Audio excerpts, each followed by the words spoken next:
I'm Sarah Frederica Santa Maria. I'm 49 years old. My great-grandfather is, of course, the Portuguese, and then his wife is a Dutch. Their son, who is my grandfather, he is a Portuguese Dutch, okay? And then he married my grandma, who is a Peranakan Portuguese. My father is a Dutch Portuguese and Peranakan Portuguese mix. So it's a totally unique bond, you can say. Yeah.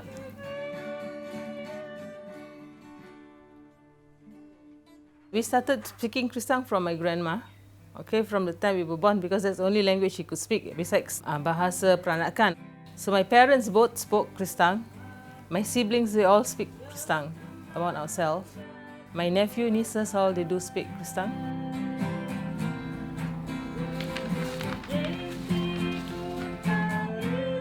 I started in 2012. I started teaching the class. One main reason is because of my father. He did his research on the language and he found that it was declining. Okay, it was like dying already. So he was a bit worried. He didn't want his grandchildren to forget the language, to forget the culture and our tradition. So he made it into a book and he had the research and all that. So actually he made it quite topical order. So, but most unfortunately, he passed away before he could even start a class. So when I went through his things and I said that instead of wasting his work and all that, I decided to have the class.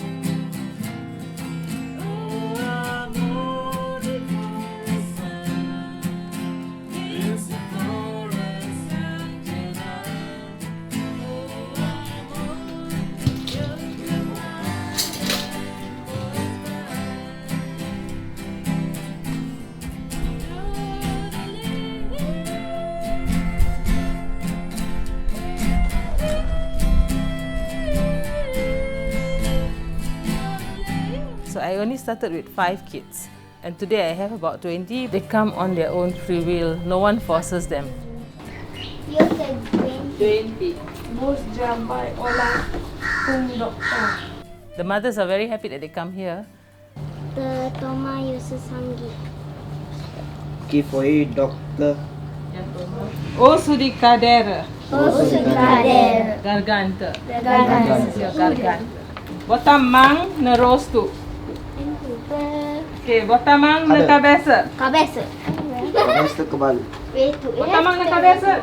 Peito. Huh? So you say botamang na mesa? You're the best. Better don't put. Just like Simon says. Oh, okay. Botamang na mang. Botamang naman. Botamang na mang lah. Botamang na ombro. Undi ombro? Shoulder. Ombro. Botamang na mesa.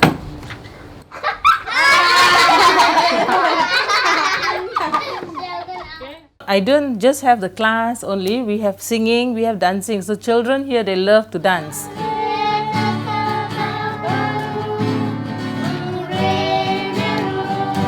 Their number one thing is dance, you know. And you know, when we want to perform, they want to use makeup. So kids, they love all these things. They like singing, they like dancing, that's why they're coming. Without force. There's no force for them to come here.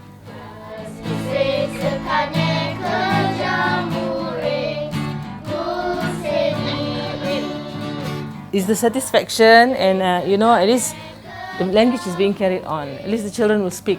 They do speak, because I do get feedbacks from parents that the kids do speak at home. When they first came to me, they had 0, because some are mixed in marriage. So mothers may be Filipinos, mothers may be Indian or Chinese. So now after coming for classes, they can already communicate, can use some words already, you know, in their daily life. Cha. Kopi. Cup. And bisco itulah. Biscuit. That gives me the satisfaction. I think it's important. Otherwise the language will die off just like that.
rim-tim-tim tinha as pernas tortas. Foi um cancheirinho, outro rim-tim-tim tinha as pernas tortas.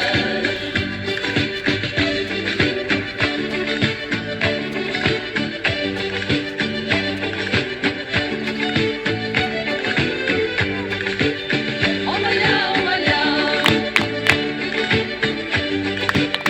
Oh malhão, malhão.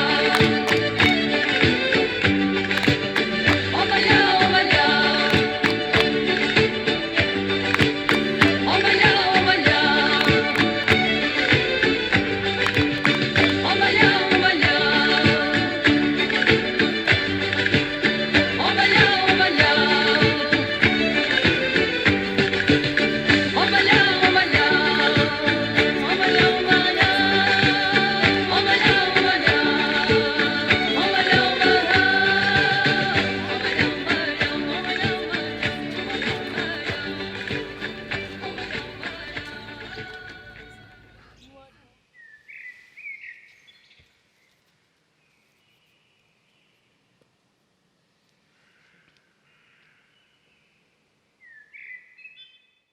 Okay, my name is Martin Teixeira. I'm a descendant of the Portuguese that arrived here in 1511. We have been here since then, more than 500 over years. One of the most valuable assets of this settlement is we have this homogeneous environment where people still can speak the language spontaneously. Yo te busca aquele que vinho branco, conte yo bota que branco. Tem pouco branco ya. Yo já disse aquele yo lema vinho branco. Aquele água istila. Minus the language, I think we will be like, having no identity, because the language binds the people together. It's part of our cultural heritage. And the settlement is so predominant a Catholic community, and that's not very important. In fact, religion has been the one that has kept us together all these centuries. The religion, the language, and then the cultural festivals like the Feast of the Fisherman, St. Peter, celebrated every year on the 29th of June. So that is a very important festival. It is a celebration of the fishermen. And it's like a public holiday for the fishermen and the community. So they take opportunity to come to Melaka, especially those family members who have left the settlement to go out to work. And they make time and opportunity to come during San Pedro to meet up with family members and friends, and maybe just to reconnect, to the community.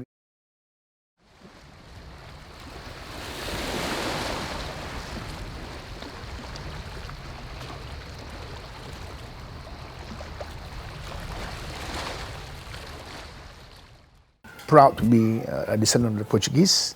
Like I say, my forefathers came here more than 500 years ago. And I'm not Portuguese by nationality at least. I'm a pure breed Malaysian.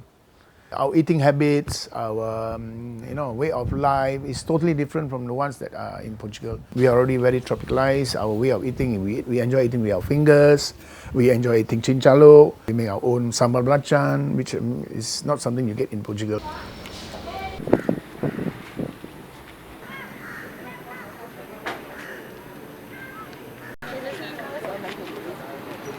This is the, like I said, last place where you have this community, which is so unique to this part of the world, to Melaka and Malaysia as a whole.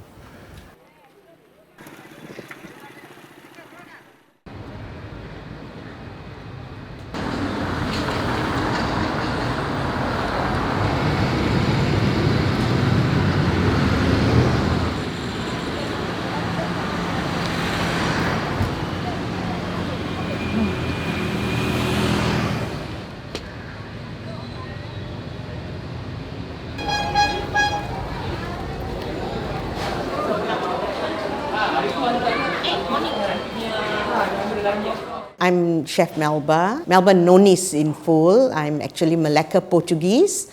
We call ourselves Eurasians, but because I'm born in Melaka, I'm of the Portuguese and Dutch descendants, so I would be a Melaka Kristang. So I belong to a Kristang community because I was born in Melaka.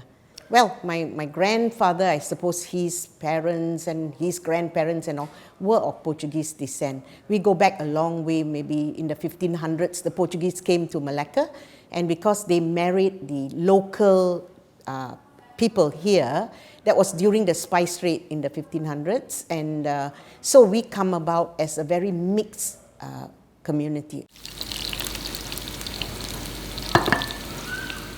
So on my part, it is more the cuisine, because I want to focus on keeping the traditional Portuguese Kristang dishes. Back in the old days, we had to help our parents, our mothers, especially at home, to do chores, to do housework, and mostly cooking. And the women in those days loved to cook. They had to cook for their families.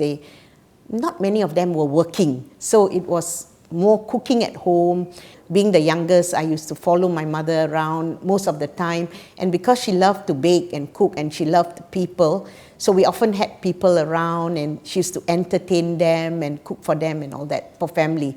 So my interest developed from there. You can see the chicken, you can see the onions and the potato, right? So cooking has always been a part of me. It's more my interest. And right now, because I really want to keep the Kristang cuisine, I want to leave a legacy behind. I'm trying my best to do that. But my mother used to always say that because the Portuguese, they were Europeans, right? They came, they married the local people, right? So they would have had the influence of the Chinese, the Malays, the Indians, and the Peranakan. So I guess this is where the flavors from the different races come into our food. So you're done with the devil curry and the soyemang terung. Because a lot of people mistake the Kristang for the Peranakan, the Nyonya food. But it's not. I'm not Nyonya. I have the Nyonya influence of the cuisine in my cuisine. I'm really trying my best to keep it alive. It's a legacy I really want to leave behind.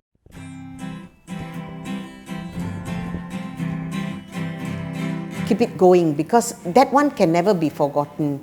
You go back to your hometown, like if I come to Malacca to visit in those days at home, we always get together and we still cook our food, we still talk about our heritage and our culture. We have different festivals that we attend, and all those things are still going on.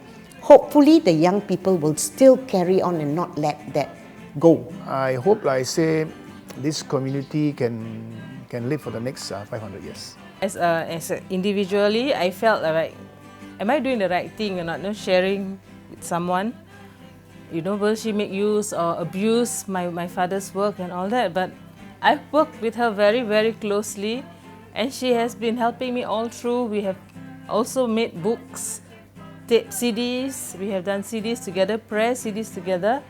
And our most recent project, which is not ready yet, is an app, a Kristang app, which will be ready very soon. So I really appreciate and thank God that she came to see me and assist me in this way, so that the Kristang is not just here within the community here, so it can go out, it's spreading. So more people are coming to know about Kristang, more people are learning, and more people are getting interested in the language.